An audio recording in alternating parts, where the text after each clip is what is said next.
counter here from Fnatic side. But of course, PL, if he gets into the monster form, he can definitely take out Morphling. But for TNC side, I think they have really good answers for the Alchemist and Invoker as well as the PL. But mid BB is going to be really good in contesting any potential stacks coming out from Fnatic, and also Brewmaster is a very solid PL counter as well. And I just think the Morphling and Bara, if they are big enough, they can actually take away the game. Okay, I do agree with that, but I feel like Fnatic are putting themselves, I mean, they're trying to next level you, right? In the sense of like this whole Alchemist first pick, right? And then all of a sudden they throw it in the off lane, 30 seconds to battle. Seems to me very odd and like very cumbersome, because like what is the itemization you go with like a potentially off lane Alch? Well, I mean, Alchemist, this is the first time I see Alchemist off lane in C, but this has happened in a while in a EU region. This is what they call the factory Alchemist, where they just rush for Aghanim's, and then they'll just feed Aghanim's to their core. Okay. Oh, okay, Jabs here. Jabs gets charged here. Tim's get a couple right hits. Oh, he steps in front, so the roll is actually not going to do much. And he dodges the arrow. He should be fine. He just jumps on that surfboard, but Jabs took a decent amount of damage on that one. Yeah, anyway, back to the Alchemist. Factory Alchemist basically means that you give Aghanim's to one of your core, and then enable them to get into this Omega fast timing. But do you see a hero that can really make use of the early Aghanim's on TNC side? From Fnatic side, normally there will be the Monkey King, something like Monkey King Troll Warlord that can really amp them into another level with the upgrade. But this time around, Fnatic, they don't have any of the heroes because of the Morphling pick. They were forced to pick the PL into the Morphling. So this whole Alchemist idea just got thrown out the bus. Yeah. And to be honest, okay, well, I like the fact that they're trying to think outside the box, right? And trying to be like that. But the Alchemist, if you're dishing out all the Aghanim's, like you said, it's going to be very squishy. Like, Alchemist is not the greatest in terms, he needs items, right? Yeah, the key point for this is for Alchemist to really win lane. I've seen OG does it before. They get like a DJ. Oh, that arrow from downtown. That's probably a 4-second one. And KP, and they're just gonna force that. And DJ goes down, gives up first blood. That's a pretty massive win. And this is why when you talk about teams, you talk about Mirana all the time. He's just that good on this hero. Like that arrow. Anyway, completely. Like, did not expect that one. Sorry, go on. Yeah, but basically, Alchemist, we're just going to talk about a lot about Alchemist because this is the first appearance for him in Southeast Asia game. Oh, another arrow! Oh my gosh, DJ, like, he's like a magnet of all of these arrows, or Tim's is just amazing. Yeah, and also CM is terrible in dodging arrow because he walks so slow. Masaros already having a lot of trouble here at the bottom lane. Oh, the lift up on Jabs. Sorry, the shotgun, excuse me. And, they're just going to back off here, but... Okay, Alchemist, like, okay laner, not the worst. I mean, you have your chemical spray, but going up against this little matchup, especially with Earthspirit, who tends to be a poor laner, what are your thoughts here? Nice little roll in, Gabby's getting a little low, nice two-man kick, and Gabby goes in for that one, gets the kill, and TNC are off to a pretty good start here. Bash, any lucky bashes? 2 seconds to charge? They're gonna give up though. Yeah, I was just about to say, 2 melee into Morphling plus 1 tanky melee heroes is really not the formula of how to counter or try to pressure the Morphling. Like, Gabby is gonna have such a free lane that he's gonna get uncontested, and then he's gonna get to the Aghanim's timing so much earlier. So I really don't see how this Alchemist is gonna have a big impact here in this game in terms of shutting down the Morphling. Yeah, it's gonna have a hard time here, and like, even with Febby just on the Spirit Breaker, which is like not the most traditional of fives, but just being tanky and just being a nuisance has been like, to his strengths. I think he's done a great job in terms of his, his hero choices, at least in his DPC. And it looks like he's going to go in all the way from the fountain. He charges right into the Earth Spirit, and Jabs is just trying to pull, and he does kind of stop that shenanigans. And also, one way Alchemist wants to lane is that he wants to constantly be throwing acid spray. But you know who's gonna benefit most of that? That's gonna be Morphling. He's not gonna die from acid spray because he can just morph into AG and strength, getting some, just creating HP out of nowhere. And most importantly, Morphling is a very good hero in terms of getting last hit under the tower. So he's gonna have a really good time. And Amel on the meanwhile as well, having a lot of a good time already. Like, Invoker is also not a hero that can answer to the early BB. Yeah, it's going to be a tough lane there, but I mean, at some point, you know, Moon is going to have like a decent time, so to speak. But it's still a ways away. I mean, I think it's more of like a 50-50 as long as you watch your positioning. But it looks like Febby here is going to be charging mid. I don't know if the call has been made because nobody else is really rotating. And oh, they actually canceled the charge. Yeah. I think Febby just charging so that he can get to the Luri faster. Oh, but Jabs goes in. He's going to go in for 2, but he's kind of by himself. Moon is going to run over now, but he's a little slow. The Fairy Fire is now going to be on point. The nice little cycle and tornado. And Ainsley gets a kill on Tim's, though, but Moon is in a bad spot at 70%. Febby comes along with 2 bashes. He's been slowed on. I don't think Moon has much of a choice. Nice waiting and patience with the charge, and Febby makes sure that they get that kill there. And Moon immediately acknowledged that, alright, Febby, you're doing a good job. Here's your tip.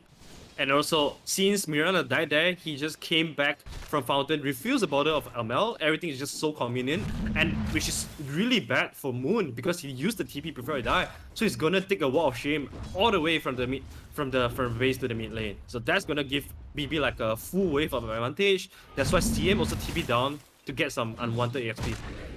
But another bash here. It's level 2 and it's support on support action here. Fabby actually gets the charge. The arrow does connect out of Jabs. Tim's from downtown. He wasn't even past the tower, but he ends up securing that. He dodges the roll in. Fabby's just getting a couple shots in with Jabs, and Fabby here just making his presence known early in this game. I wonder if Tim's in the basketball player too, because it seems pretty accurate with those long range trees. Well, I don't know if they're long-range 3s, but that seemed like half-court shots, and I don't want my teammates shooting half-court shots. Okay, this mid lane now is the best timing for TNC to pressure the tower. They have the catapult timing. Top lane KP, like we haven't seen a lot of him, but mid lane. Charging, they're going for this. They're going right for Moon, and this is going to be it. TPs are coming, Jabs is going to be here, but it looks like the nice little Starfall does a decent amount of work, but Armel does get too deep, and Jabs makes him pay. Nice little kick in, catches onto both here. Moon running for his life. DJ very low as well. The Tornado's going to be a little off the mark, and wow, they've completely turned this around. TNC thought they had an advantage, but with a little, juking in the trees, Fnatic have come out so far unscathed. Very on point on the support rotation. They know that with this catapult, TNC will want to make a move onto Moon. So they defended the tower. Also, Moon gets a regenerate for himself. So very good defense coming here from TNC. Oh, sorry, Fnatic. Oh, I'm just, confusing because both of their logos are orange color and they look so alike in some way. The prize is mine. It's alright. I think that's the old age is getting to you.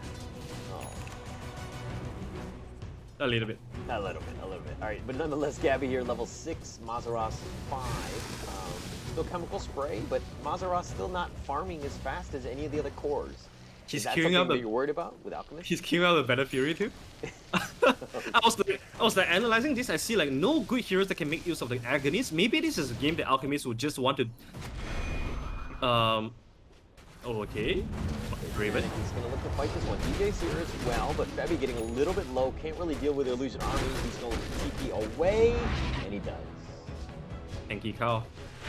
Yeah, but Alchemist, maybe he would want to consider going for a fighting build Alchemist. I've seen something like a Dagger Rush into AC BKB, just super tanky and an Initiator as well. I don't know if Battlefield is really the item that he's considering, or maybe he's just trying to throw the Commendators. Yeah, well, I mean, okay, if he does end up going to Battlefield, somebody has to sacrifice, and I'm thinking that it would probably be Moon, who's not going to get as much farm. Is that like something that you want, or is that a worthy sacrifice, so to speak, for your Invoker? Alright, honestly, I look at the heroes right now. Is Invoker gonna kill Morphling or BB? Not likely, or it's difficult. Yeah, that cold snap Febby not getting anywhere. He does go down to Raven. Yeah, he's trying very hard to scout any potential stacks coming out from Fnatic side. I'm actually quite okay with this Masaros going for Fury, to be honest, because they know that they need another way of winning condition. It can't just be PL versus Bara Morph.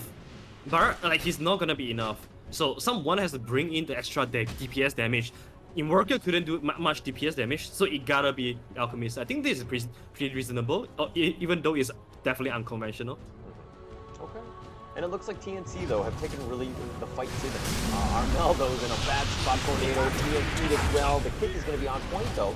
And he pulls it back. He's got the silence on Armel. He's somehow still alive, and here comes the split. That's the primal one. Jabs goes down first, and it's going to be a ghost walk away. DJ's going to be left for dead with a little the cyclone from the baby bear. And Mazeras and Moon are both out, but both supports going down for Fnatic. That's not a great fight.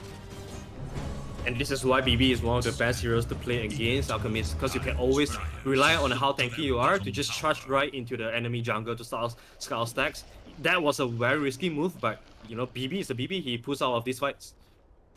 And they've been kind of back and forth, and but I like the fact that TNC realized that Fnatic, they just want to farm right now. Tim's in a bad spot, only level 5. No way to get out of this. And he loses his courier as well, so that's, spitting on the dead, so to speak. Fnatic, they are doing a very good job in terms of anticipating the moves coming out from Fnatic. They're anticipating a move from TNC, and they're always bringing in the numbers. You can see DJ and Jabs, they are always playing together with Moon. This is the one way of fully utilizing the early aggressiveness coming out from Invoker. Because this is the awkward moment for Invoker. If he doesn't have a partner to play with, he's gonna fall off. But so far, it seems like his movements are pretty effective. Yeah, but one thing I like that TNC is trying to do is that they know that they don't really want to go late game, right? So they're trying to force the attack, or the aggression. Jabs gets arrowed here, and he's gonna go down. And you know what I mean? Like, almost everybody from Fnatic, they just want to be left alone in the jungle and just farming. And TNC are kind of not letting them be so comfortable. Yeah, I think that's very necessary to do. They have Morphling that is very well, you know, he can sustain himself right now on anywhere of the map. So TNC, they know that if they just bring the numbers, they can force rotation or reaction coming out from Fnatic. And that would be something that they want. Found Mazeras again, like Febby and Tims. Look at this guy. They're just completely sacrificing everything, just trying to, invade their jungle, make it very uncomfortable. Because again, in Alchemist PL, all these guys want to do is just be left alone. But honestly, I think because of the Battle Fury incoming threat from Fnatic, TNC here, they're being extra cautious and also urgent. Because they know that if they don't put pressure ASAP, they're gonna be playing against two giants called PL and also the Alchemist. I don't know if Morphling plus Clara would have enough, would be enough solution for two beasts like that. And Alchemist is already 200 more. He's 200 gold from Fury. Nice little tornado. He's keeping him alive for now, but he's at least going for KP. Nice little cold snap. At least to start this magnetize is going to be on point. But Moon does go down. Mazeras is now here. He does get the stun on the bed. He's stuck in the chemical spray, but Moonlight not enough because magnetize was on point. But they do get Mazeras in return. Armel will just kind of walk out of this. He's going to go for Jazz instead to roll in. And nice, he continues to magnetize. This is going to be a long one. It does a decent amount of damage, but Jabs, realizing that he's on the wrong side of the map, thought he was Radiant. That fight started okay for Fnatic, since they took down the Brewmaster first, before he managed to use the split. But still, Armel is such a big threat in the team fight if you keep him alive, because he's hitting so hard right now with the level 1 hook. And you can really tell that, Alchemist is not strong at all in terms of soaking up any potential damage coming out from TNC side, but he kind of has to do that because you don't want your PL to be running into teamfight first without the diffuser blade completed. Yeah, he definitely, I mean, he just needs a little bit more time, and look at this, Armel is even stealing the stacks. This is going to be very painful for Fnatic. Somebody needs to come along and scout this out at least. But Gabby's coming as well, and I mean, they've controlled the triangle. I'm really loving the movement coming out from both sides. They're always sacrificing grounds to farm. They're farming less efficiency just for them to limit the farm that their opponent can get in return. So this is not like the AFK farming games that we are going to look at. This is going to be a lot of ways to put pressure on the enemy side. And Moon, he's close to the Spirit Vessel, but you know what? Armel is already making a move to the Lotus Orb, so by the time Spirit Vessel is up, Lotus Orb should be up soon too. And it's so weird. PL, I mean, well, not incredibly weird, but this lineup, the fact that like Mazeras does have the Battle Fury now, it's 13 minutes in. PL, on the other hand, Raven, he does have a Diffusal. So basically, like the PL, when you have Diffusal, you want to fight earlier, right? That's usually how it is. But then you have Mazeras with the Battle Fury, which can be like, all right, I just want to farm. So it seems like a little conflicting here. Arrow does barely miss his Moon there. Alright, diffuser timing is up, like you said. How should Fnatic approach the fight? That's the biggest problem. Like you said, do you really want the Alchemist Fresh Fury to go into team fight? Not really. Yeah. So TNC right now, they are the one looking for issues to happen. And as you can see, KP, he's not farming at all. He hasn't been farming at all. Every time Primal Split is up, he's looking to get to his team and make something happen. But this is really risky though. If you get caught by the EMP again, he might actually die before he can use the ulti. I feel like this is, you know, I can feel like I can hear the comms here. Okay, as I say that, Mazeras gets charged in here. DJ's got no chance. The Tornado's on point full, but the Primal Split has already happened, and those guys are pretty much immune to this. And 2 heroes down already. TNC are looking around. They're hunting around, trying to find the next one, but not able to do this. But There is what happened there? for Dire's middle tower. Yeah, that was a really good Moonlight Shadows kind of smoke that allows you to get into the enemy jungle. This is something that, you know, Mirana provides the free smoke for you, unlimited whole game for you to enter the enemy jungle, especially triangle, and they are just using that really perfectly. And TNC Fnatic draft, they have no saves at all, so anyone that get initiated and got arrow on, they're just dead. Dire's middle tower is under attack. oh, Tim's it's so low, but the charge is on point. It knocks Raven away. They go right for jabs. The Tornado's gonna barely miss, but the Frostbite is on point. The Freezing Field as well, and Febi's in a bad spot. Tornado does connect with stolen one, that is, as he turned into Morphling, and he's gonna go straight for the CM, and unfortunately not able to do this. Jabs with the nice little play, the nice little roll in. Gabby's actually working for Gabby's so low, trying to run for his life, but the goo is just too much. And now Gabby's all by himself, and he's so low. They do have the urn at least, and they do end up killing the monster that is Gabby. And they're looking to turn this around and go right to Armel. The ice wall is on point, and Armel really doesn't have much of a choice. He's going to use a stick, Tornado, just to throw him up in the air, and that should be it for Armel. And they do go down, and that's a pretty big kill streak. And Raven with the double kill.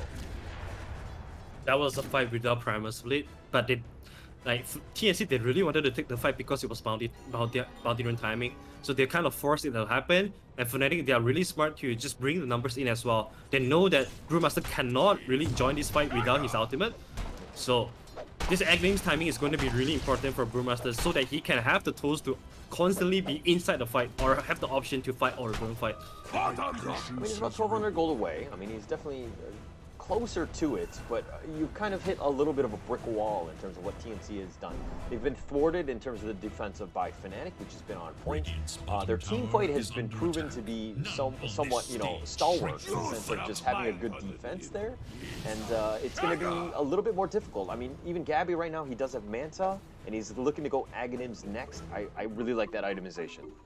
Yeah, definitely. He wants to get into the Bara form as soon as possible because PL will always somehow has a better timing against the PL, against the Morphling, since you always want to be fighting into the Morphling.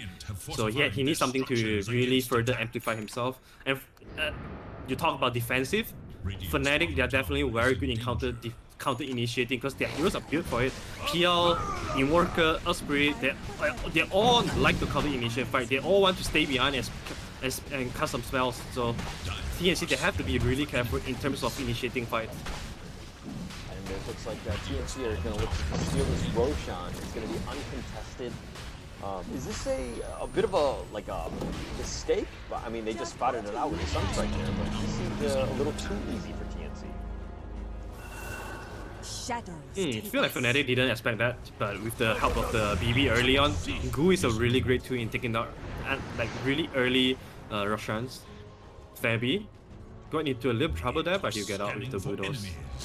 He was spotted out there, got frostbitten, and was stuck in place, so to speak. But Armel, very aggressive here. He does have Lotus and Hood. He's going to be somewhat tanky in that sense.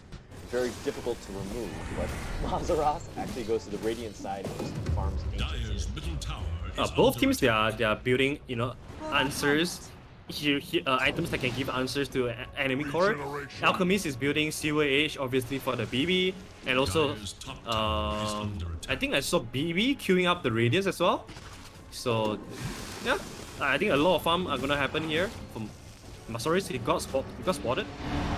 Charge is going to be used now. Febi does find him. Mazeras gets bashed there, so a little unlucky, and that's it. He's going to queue it up. 3 more seconds, he throws it right at Tim. They'll do Delta split, and he's the only one that got hit. Mazeras, no real chance, and does go down. That's a big kill for TNC. So this allows Gaby to really take down the top tier 2 for free. There's no way Fnatic will want to contest this without the Alchemist. That's the biggest challenge for Fnatic now.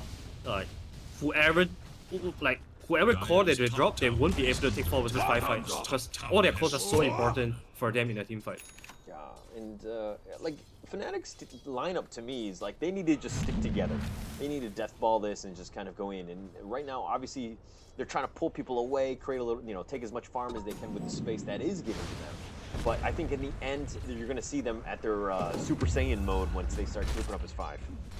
Yeah, they need a lot more items for that though. PL, he definitely needs one more defensive item, something like a Manta style or Help the Taras will really help a lot. And for Alchemist, this hero is weird, man. You have all the items that can kill people, but you die so quickly without BKB or AC. So you really want offensive plus defensive items. So this is why Alchemist really shines at the position 1 role instead of 3, because he just needs so much resources.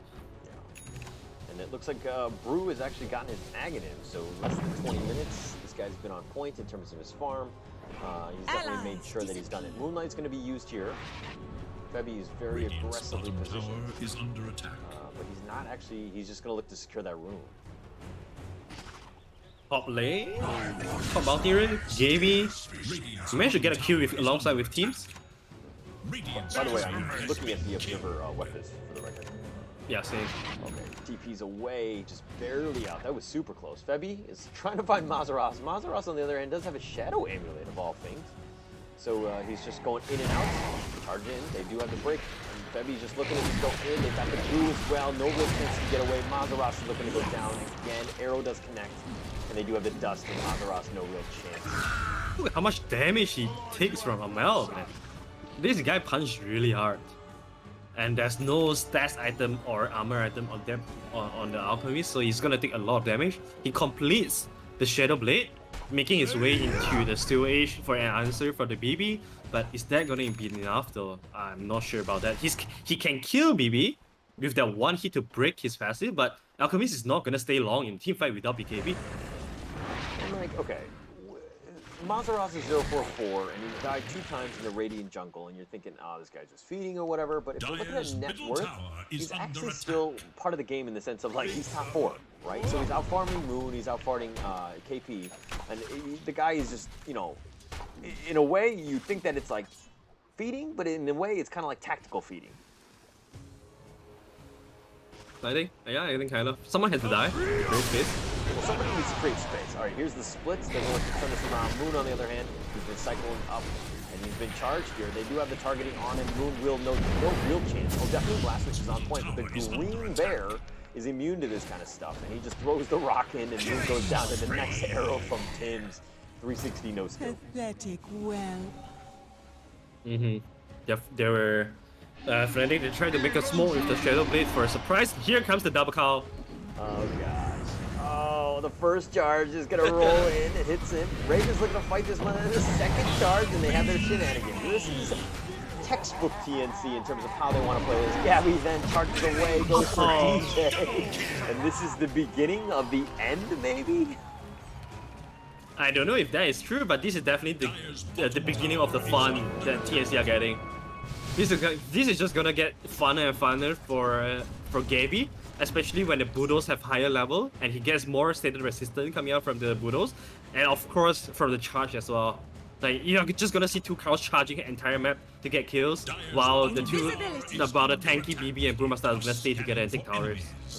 And at the end of the day, Fnatic are all a bunch of vegans, so they don't like the space cows running at them, so to speak. So I can see why that would be a bit of an issue. But all right, how does Fnatic get back in this game?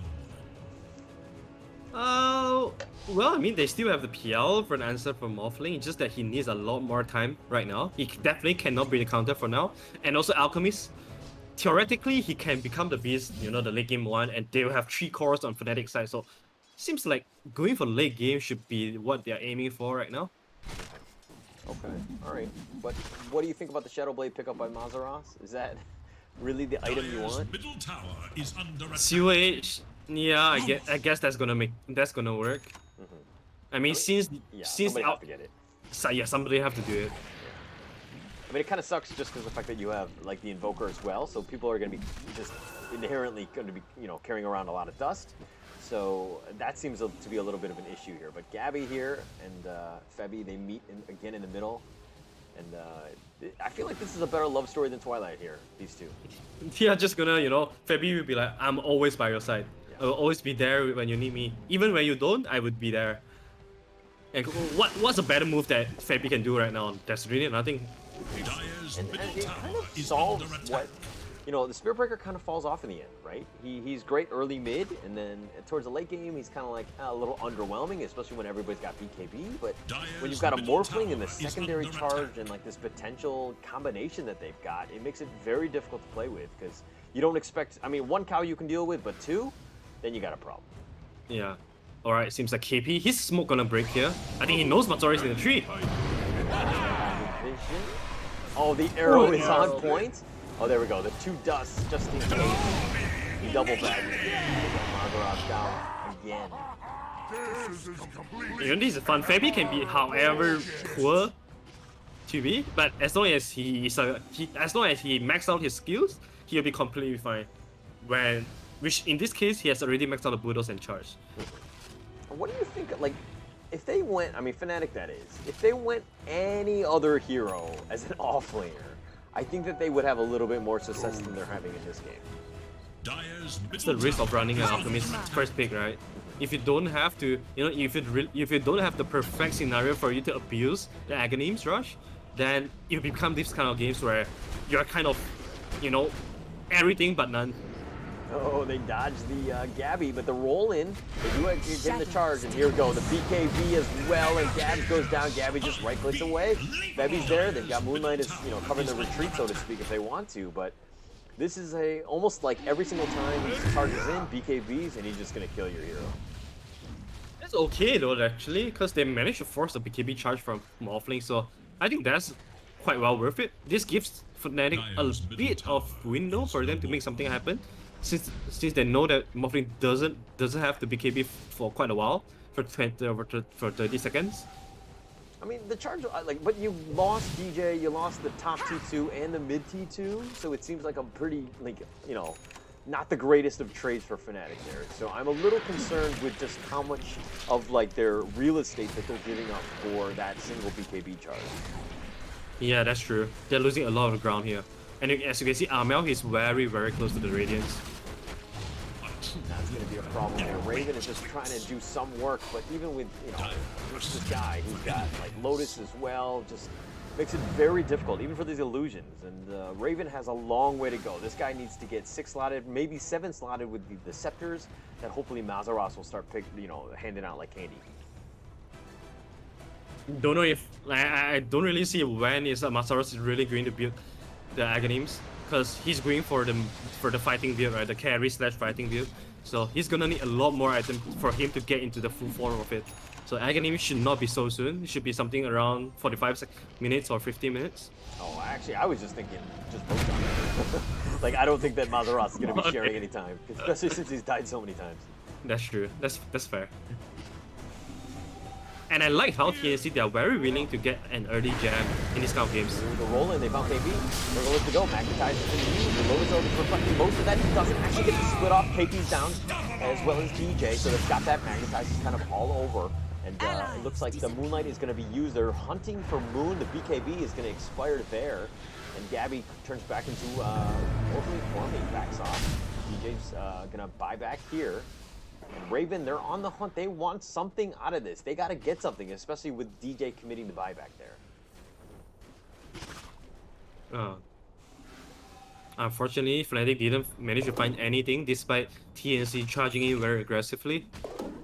And also, they managed to take down the Brewmaster first, which is the one of the better way to start a team fight with. Because a lot of times the only team fight that we saw Fnatic winning is always started with KP dying without a primal split.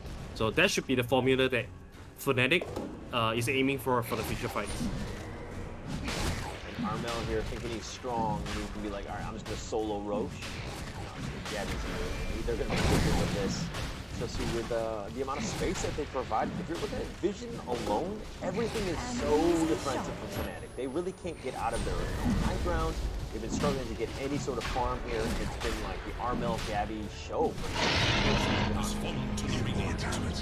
I'm very worried for them now. Invoker's item haven't been skilling at all, even though he went for the Midas, simply because he just doesn't have the space for him to recover. And normally Invoker is such a very bad hero when his team is behind, because this hero wants to be constantly doing stuff. He doesn't really want to be farming the side lanes, especially in this case. PL is getting the farm, Alchemist is getting the farm. Invoker really has nothing to do in this game. Like, again, this is why I'm just not a huge fan of this hero, especially first pick. There's just too many counters, too many different ways to deal with it. And DJ here is being hunted. Oh, the nice little sneaky TP, split pushes, gets on out. Raven will probably get away with it.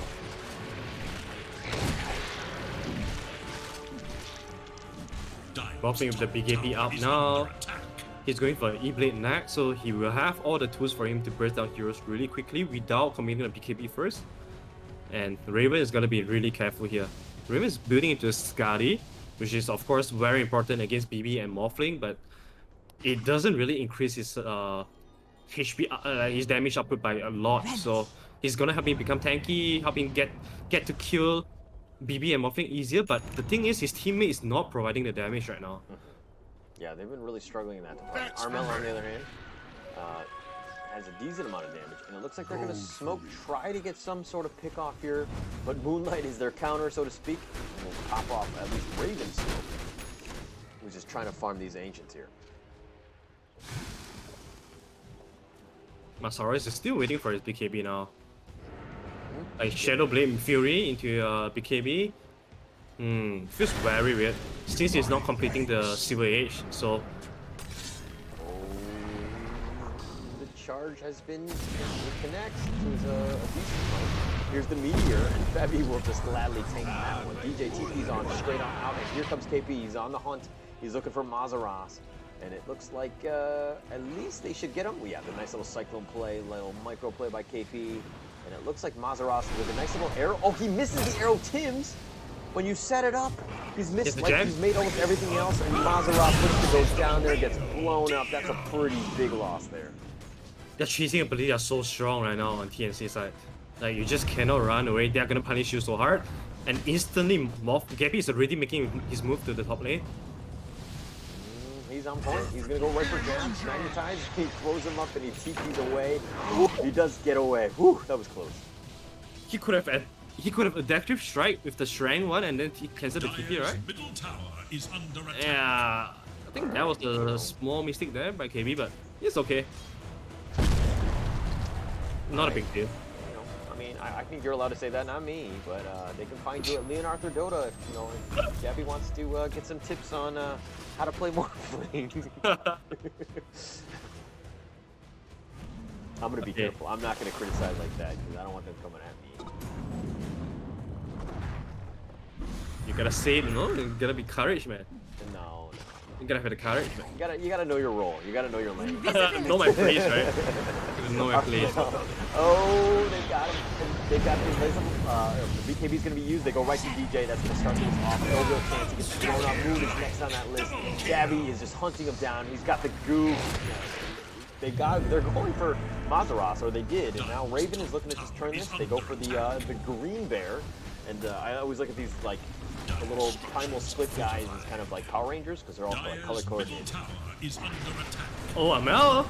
This mana is getting burned out. This is what Fnatic they should be aiming for. Like just burn the mana of Amel and then leave him alone. But they just disengage. I mean, I don't really like. You don't want to really walk near, like close to Gabby where he can just blow you up. So I feel like, yeah, you take his mana, but he's done his job of just taking it and just creating space for Gabby to take down the Dragon. Yeah, that's the trait you have to take on Fnatic side. Do you rather commit everything into BB and then he kills you all, or just ignore him after you take down his mana? So it's a tough choice that they have to make. It's the same for Gabby. I think PL he needs to start just throwing illusions to kill mana now. Nice little arrow does connect on the moon though. The ice wall was actually on point as well. Raven is looking to turn this around, just goes right for Armel. Armel, like, you know, like my ex-girlfriend, just gives me the cold shoulder and turns around. Oh, they found Mazaros, who's just trying to farm. And I feel like Mazeroth is playing like Pub Dota in the sense of like, I'm not going to help anybody, I just need some farm and I'm going to tank in the end. And like at the 70-minute mark though, you know, that's when Mazeroth's going to be the super strong guy. Guys, I'll be here at 70 minutes. Just wait for me. just slow down the game so that I can get to the 70 oh my minutes. god, And then, though. you know, I'll carry it from then on, alright? This is definitely the time that TNC want to back up. They just want to go for it now. And oh, Gabby. Oh, Gabby goes All the straight way. in, Viper Moon, he blows him up. Is that a core? I don't even know, because he looked like a support there. DJ's next on the list, freezing field or not, your armor be damned, it doesn't matter. Gabby's gonna take you down, now he's gonna focus on the objective. I mean, what can you do as Moon, right? Like, he's all the way in front of his fountain, and he just die like that. Like, there's just nothing much you can do, whether, you know, be it playing against Morphling Shaker, or Morphling Bara, or Morphling Stanking. This is the thing that is going to happen. Like, you have to respect TNC's ability to play Morphling, right? You might have ways to, like, ban out the Earthshaker and all that stuff, but Morphling is the conduit of everything. As I say, that KP gets gone on back inside that point. Moonlight's going to be used, though. BKB is going to be committed as well. And Febi's got it in addition to Gabby. And so they turn this around. Raven is just trying to go for KP. GG's been called 34 minutes. This was as systematic as it went, you know, for TNC. It's really on point. Completely dominant in this game. Everything go as planned for TNC, and everything did not go as planned for Fnatic. They did not want the Alchemist first pick to be in this kind of situation at all. So I think both, like for Fnatic side, it's very tricky when you're running an Alchemist like that, because this hero is all or nothing. You either play him on the carry and feed him and let him be the beast, or you sacrifice him and let him be the factory alchemist that you wanted to. If you are going for this in-between kind of build, it's gonna backfire a lot. And you know, TNC in the draft, the second ban the IO that gave enough respect for Fnatic. Maybe Fnatic will want to do the same thing. Yeah, no real chance though. And you gotta respect, man, what TNC wanted to do. Like, they have like set, you know, templates, so to speak, in terms of how they want to proceed and play the games or whatever. And a lot of this goes through with Morphling. This is like the TNC special. Like I don't know what else to say. Like, you know, everyone knows all the highlight reels right now from TNC have just involved Morphling. You must respect it. You must ban it. Yeah, I think banning out Shaker is not enough at all, because there's just so many other heroes that can complement well with the Morphling, you know, and like Sanking Bara, Undying, Earth Spirit, all of these are potential combos for Morphling. And Gabby, look at him, level 27 Master Tier Morphling. You know that this is his best, absolute best hero, and when they are in such a crucial game that they have to win, they must win. What else would they pick if Morphling is in there? I mean, if we're looking at just tiers alone, I mean, Armel, yeah, he's got, what is it, the bronze or whatever, DJ as well, but Mazeroth with the silver tier, the guy played like a silver tier, let's be honest, right? I mean, I couldn't blame him, man, really, I couldn't blame him. No, you know, it's the heroes at offlane. There's no way you should be playing that offlane. Yeah, I mean, there is a possible chance, you know, I'm not counting that out yet, because I've seen OG did it before. So on paper, it definitely worked. But in Southeast Asia, I don't know if the game allows you to be that greedy, because we are so strong in the punishing lanes. We are so blood hungry, and teams are gonna just keep going for kills when you're running in such greedy lineup. So yeah, very good game by TNC, and I cannot wait for game 2. I think Fnatic, they are gonna bounce back hard. Yeah, I think so too. And I think it's going to be a complete difference in draft. So I'm going to look forward to that. Let's take a quick little break and we'll go into game 2 right after the draft. That's going to come up in the next 5 or 10 minutes. We'll see you in a bit. Alright, see you in a bit. See you.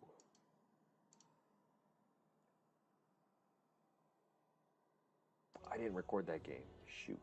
That's going to take me some time to do. All right, nonetheless, kind of what we expected. The draft is too crazy, right? Like Fnatic's draft. Like, it's too greedy. It's, you know what I mean? Like there's no real offlaner. There's no real like if you look at what Armel did, look at how much damage he received. I don't know if he says that. Damage received. Here we go. 37,000. Right? He took 40,000, but he died. You know, he took this much and he didn't really die. Right? So this is why you got to draft with the correct strategy. Right? And you got to do it better. This is too different. And plus, if you're going to go Alchemist, you want to get guys that have, you know, the Scepter ability, right? If you maybe, like, if there was an Alchemist on the Morphling side where he's, like, passing out